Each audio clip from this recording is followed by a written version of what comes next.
welcome to SD Traveler. We are finally here with another video vlog series. This one is going to be about Stanley, Idaho. And forgive me, this is my third time trying to do this video. So we'll see how this one goes and maybe I'll post it.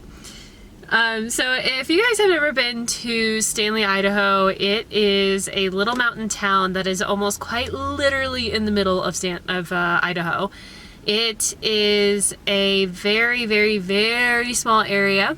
If you imagine the Grand Tetons and then you shrink it down to 1/10 of its size, that's basically what it is. Maybe even like smaller than 1/10, but it's pretty small. If you've never been there before, I would recommend going at least once in your life because it is definitely worth the visit, at least to me it is. It is probably one of my utmost favorite places in the United States to visit to this day. I haven't found anywhere else that I really have fallen in love with like I have in Stanley. So that's why I'm recommending it and that's why I want to talk about it. So per usual, we're going to talk about all of the things.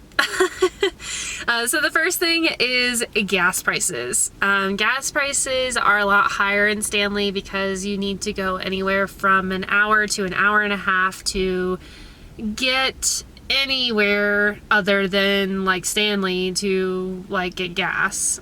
So it's literally like it's pretty isolated. So gas prices in Stanley right now are 4.1 a gallon.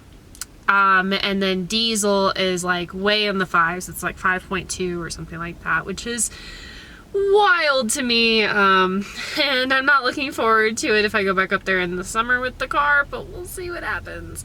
When I was there in June to July time frame, the gas prices were in the fives and the diesel prices were in the sixes. So that was really scary and really expensive and my wallet cried. Not fun.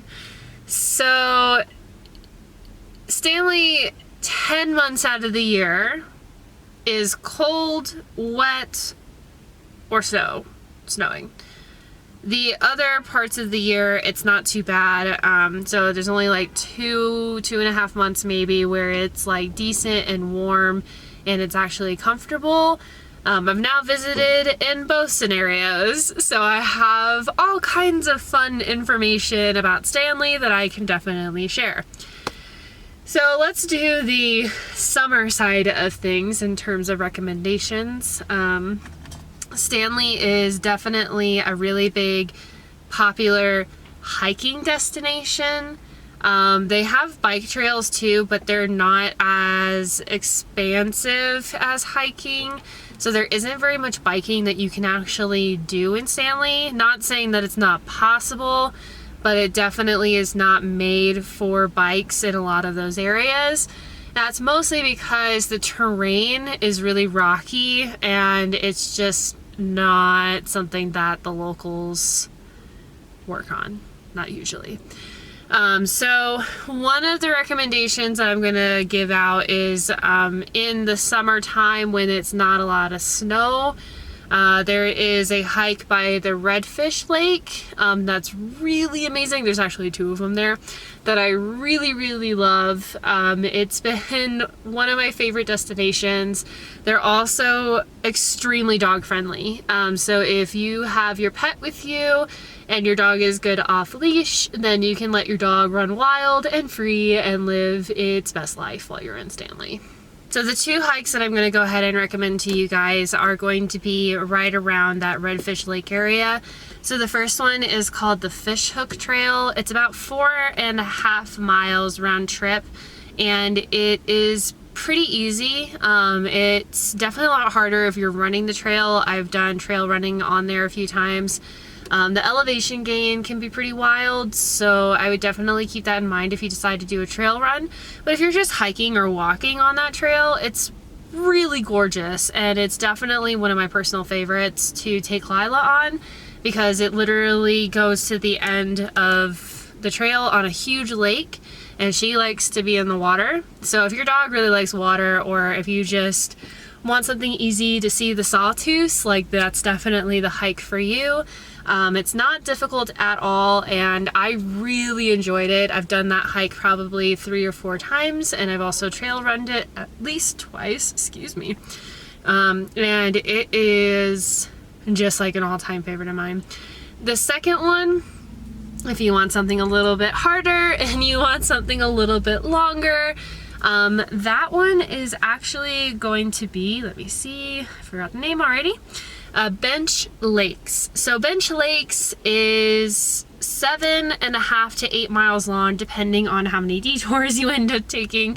I did a lot of drone footage while I was up there, and it's probably like one of my favorite hikes of all time that I've ever done. And I know that's probably like, you know, you might think like, oh, why is it your all-time favorite? There's no way. It really is. It's literally like one of my all-time favorite hikes. And I just love it so much because there's probably, I think it's 5 lakes total that you can visit on this hike within that 8-mile distance. The first 1.5 miles is really tough. It's basically like just a straight up sort of deal, and then it levels out and you do some switchbacks, and it's just beautiful scenery, and you're in complete solitude. When we did that hike in June, July, there was nobody around. We only passed one other couple with their baby, and I mean, if they can do it, then we can do it, you know what I mean? So I was definitely like so excited to see it all. And it's a lot of elevation gain. I feel like it was pretty tough. It's around 1,200 feet of elevation gain in total. I hated the last part, but it was the most beautiful part of the hike. It goes all the way up to the top, and the 4th lake that I got to still had snow on it in late June, early July. And I ran into one hiker that was coming down, and she said that she ran into somebody who had gone up to the 5th lake and advised her to not go up that far because the lake was still frozen solid, as was the rest of the trail up there. So we didn't make it to the 5th lake. I was a little bit heartbroken about that because I'm one of those people that's like, if I'm gonna do it, I'm gonna do all of it kind of thing. I hardly ever bail on a trail, if I'm completely honest. And honestly, like, it was just amazing. The video footage that I got from there was just out of this world. And it's still one of my favorite photos of all time with Lila and I just like couldn't believe how beautiful it was. It just is like jaw-dropping, and I was so tired when we got done, but it was worth it. We did that hike probably in a 3 to 4 hour time frame, and that was including taking drone footage, setting up my my camera to take photos, and then hiking down. Of course, hiking down was a lot faster than hiking up because it's, again, 1,200 feet of elevation gain, and but it was absolutely worth it. I would do it again in a heartbeat, and I hope that if I go back over in the summer sometime that I can do it again and go out to the 5th lake, because I want to know what it looks like. I want to know what the completion of that hike is going to be like. So I'm hoping someday to do that again. And of course, I will leave those recommendations down below so that you guys can see that, because I think it's worth it. I think it's worth the time. Dispersed camping sites around there, there's actually quite a lot that is around. The only thing about the dispersed sites is that the service, like the phone service, is absolute garbage. Once you get without the certain perimeter of Stanley, it just like disappears. I have T-Mobile, and it like literally like you're in town in this little area, and then like you go, it's just like this little road, you can see the sign, and as soon as you pass the sign for the campground, like service is gone. I don't know if that's true for Verizon or AT&T or what other garbage network you've got, but for me on T-Mobile it was terrible. I had to go into town. I parked at this little coffee shop, which I also recommend, called Peaks and Perks, and it it was good there. It was like really strong there, and I could actually work from there and do my job. Luckily, I made a friend at Redfish Lake, and we became instant friends. He has 2 dogs, and they all got along with Lila, and so now I have a place to stay that has a connection, and I can stay with him whenever I visit, so that's really nice as well. And it just really is not fun if you need that service. Of course, there are probably campgrounds around there too that has some service, but in general for T-Mobile, whenever I was driving around the area and I got within like a certain distance out of Stanley, all of that service just disappeared. So that's something to keep in mind as well. I don't know if anybody else that's watching this has been in Stanley, but if you have the other, services, if you could put down below if those work in that area, that might be helpful too, because I don't really know. The grocery store in Stanley is not great. The grocery store in Stanley is almost always barren. They don't get very much produce up there. So if you're trying to eat healthy, or if you want vegetables or reasonable prices, then I would recommend getting your groceries in Haley. That's about an hour and a half south of Stanley, and they have an Albertsons there. I stock up when I go, and I make sure to have like a week or 2 worth of food. That way I don't have to drive down south that far to go get food that often, and that really helps a lot. And of course their alcohol is like twice as much as Stanley as well, so keep that in mind. In terms of restaurants there is a bakery that is in the area that I absolutely love. I fell in love with their breakfast burritos while I was there. They also do pastries. They are so busy in the summer. It's ridiculous. And their coffee cups are the size of my face. So they're like this big. So when you order coffee, you better be ready, because you're going to be like buzzing everywhere. They don't allow dogs inside, but they do have a porch area where dogs can hang out as long as they're leashed. This is the only place that I have been to in Stanley that requires them to be leashed. They've just had too many problems and too many fights with dogs to allow them to be off leash. Anywhere else in Stanley, your dog can be off leash and there's no problem. They even have really loose laws there. One of them, if your dog gets into a fight with another dog, you have the absolute right to execute that dog. It sounds terrible, but there's only 100 people that live there year-round, and all of their dogs are normally off-leash. So it's pretty loose in terms of their rules and regulations when it comes to dogs.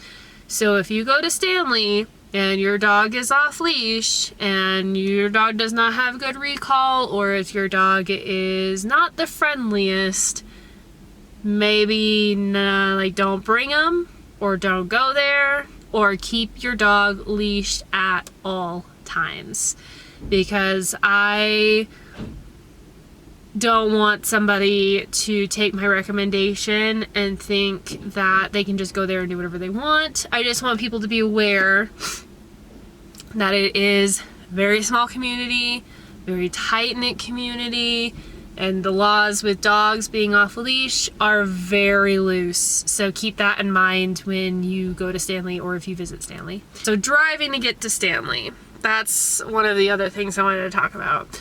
In the summertime, it doesn't really matter at all, you know what I mean? Like, you can pretty much get anywhere from there. You can go north to Chalice, you can go south to Haley, you can go west to Boise, but keep in mind, if you go there in the winter time, Boise, going from Stanley to Boise, is one of the most dangerous drives.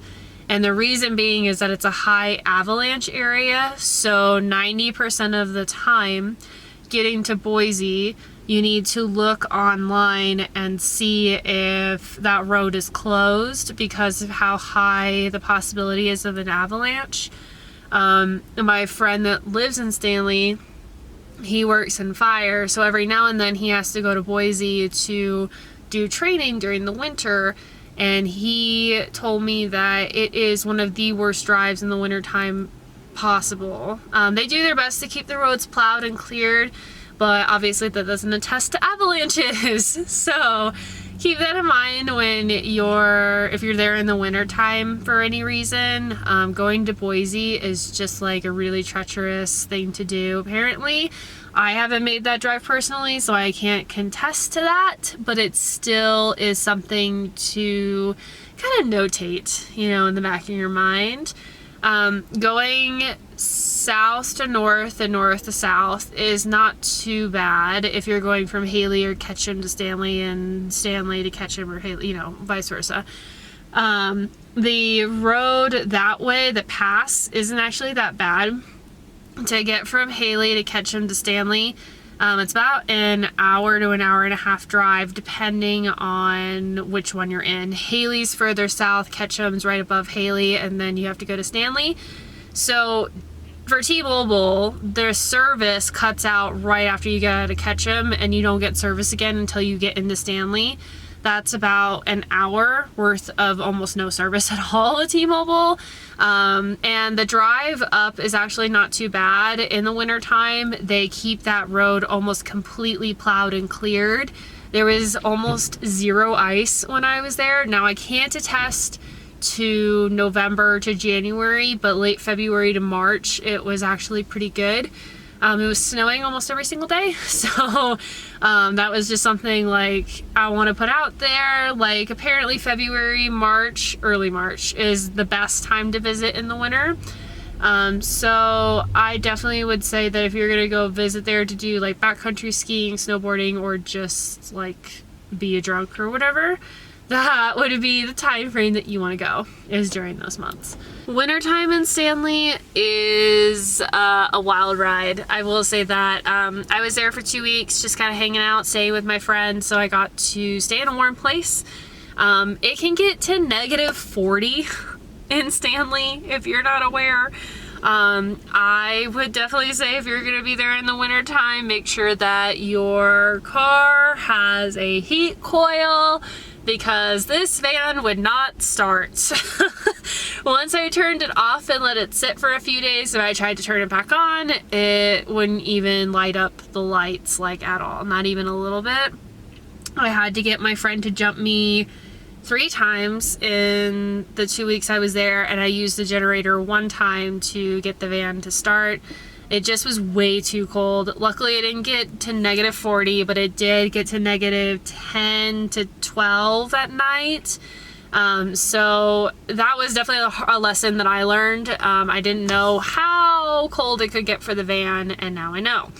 8 degrees is about all Gimli can take, and then after that, if it drops any lower, then I have to plug it into the generator and do kind of like a quick jump start to get it going. Which is, it's fine. I mean, it's kind of annoying, but that's why we have the generator for instances like that, because you never know what you're going to run into when you are on the road, and a generator is extremely helpful to have in those kinds of conditions. So, with that being said, that is all the information that I really have about Stanley. That's all I can really provide. I hope that it gives you a little bit of insight as to Stanley, this beautiful place that I love so much, and I'm hoping to go back up there sometime soon. I really would like to go back in the summer and make a whole bunch of art pieces and just, live, because I love it there so much. But we will see what happens. I am really excited to go back and to visit, and I'm really glad that I have a connection and that I have friends there now, and my dog loves it so much because, at the end of the day, her happiness is also my happiness. So the fact that she loves it so much and the fact that I love it so much, that just makes the world go round and makes things really good.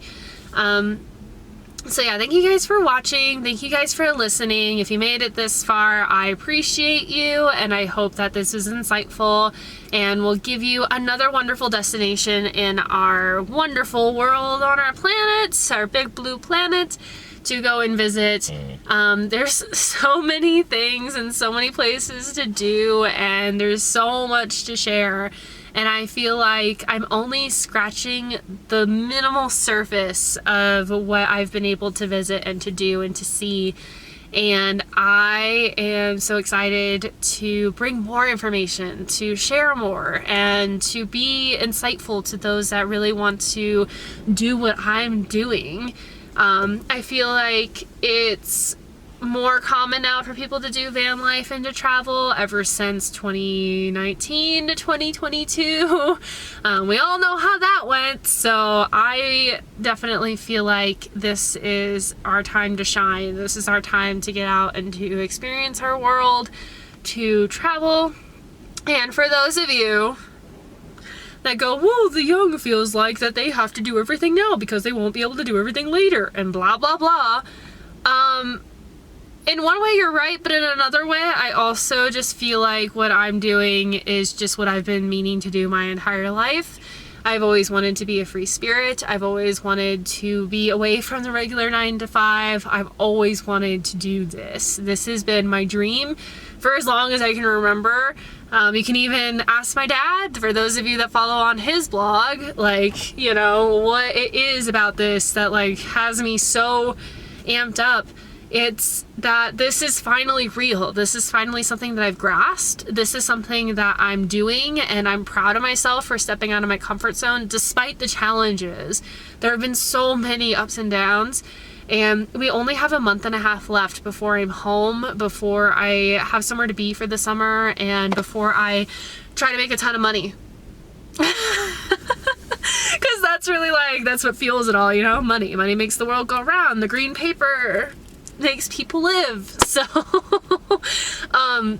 but I don't want anybody to feel like that they can't do what I'm doing, because I didn't even know if it was possible. I mean, I thought that I wouldn't even make it a few months in, and here I am 6.5 months in on this amazing life-changing experience, and I want to do it again. I just want to get back out there. I want to do it all. I want to like live more. I want to see more. I want to do more. It's so addicting. So please, please, please, like, if you want to do it, try it, give it a go. If you're not sure if you want to do van life, rent a van, live in it for a while, see if it's your style. If it's not your style, that's okay. You don't have to live in a van to do the things that you love, like hiking and exploring and eating at really amazing bakeries and supporting local businesses.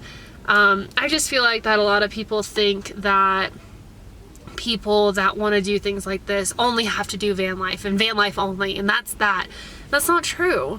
It's just, for me, this has worked. This works. This is what I want. So with that being said, good luck to you all, to you fellow adventurers. I hope that everybody gets to follow their dreams. I hope that you will be insightful and will share all of your wisdom, because that's really what this is about. Share it with other people, give other people advice, tell people how much things cost. I am overjoyed that this works for me. So yeah, I'm glad to bring you guys more information. You know, I got more stuff coming. I've got more videos planned. They are a work in progress right now, so I thank you guys for your patience. So click the link, subscribe, like, comment, follow along. If you have any questions or tips or thoughts, please share them with me. There also is a sale on my blog going on for all of my art pieces. Anything that was over $100 is now on a sale and is ready to be purchased. I need to clear out my gallery, so please help me to get rid of it all. Yeah, thank you guys so much. I really look forward to the next vlog, the next video, the next everything, and I hope you guys all have a wonderful day, and I love you all.